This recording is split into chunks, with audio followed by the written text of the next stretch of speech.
Isang lola ipinagbuntis ang sariling apo sa pamamagitan ng isang kakaibang paraan. Ang lola nanganak sa edad na 61 anyos o 61 years old. Sabi nila, hindi naman natatapos ang pagiging ina kahit patumanda na ang kanilang mga anak o kahit pa sila ay matutong tumayo sa kanilang mga paa at magkaroon ng kani-kanilang desisyon sa buhay.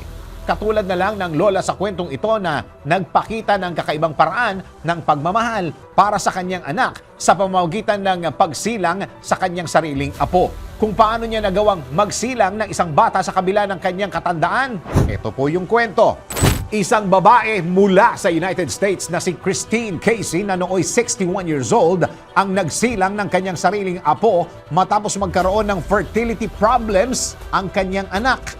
Ayon po sa ulat, nag-offer umano si Christine na maging surrogate mother o tagapagdala ng bata sa kanyang sinapupunan para sa kanyang sariling anak na si Sarah Cano dahil nahihirapan itong magkaanak. Hindi naman naging madali ang kanyang naging karanasan bilang surrogate mother dahil si Christine ay dumaan sa ilang buwang pagsusuri at paghahanda dahil na rin sa kanyang edad at iba pang mga nakaambang medical risks. Kaya naman, naging maingat ang pagmomonitor sa kanya ng mga doktor.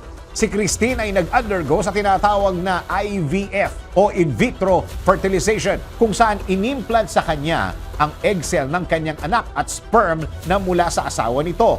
Naging matagumpay naman ang isinagawang IVF procedure kay Christine dahil siya ay nabuntis at pagkalipas ng 9 na buwan ay matagumpay na naisilang ang isang malusog na sanggol na pinangalanan nilang Finian Lee Cano. Naging masaya naman ang kanilang pamilya dahil ayon kay Christine, worth it ang lahat ng hirap at pagod lalo na noong mahawakan na nila ang sanggol sa kanilang mga kamay. Ikaw, anong klaseng pagmamahal bilang isang magulang ang kaya mong gawin? Kaya mo rin bang isakripisyo ang iyong sarili para sa iyong mga anak? DWIZ Research Report. Report.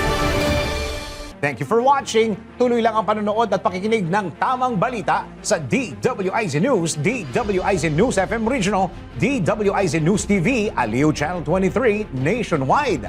Mag-follow, like, subscribe at i-share ang aming mga social media accounts.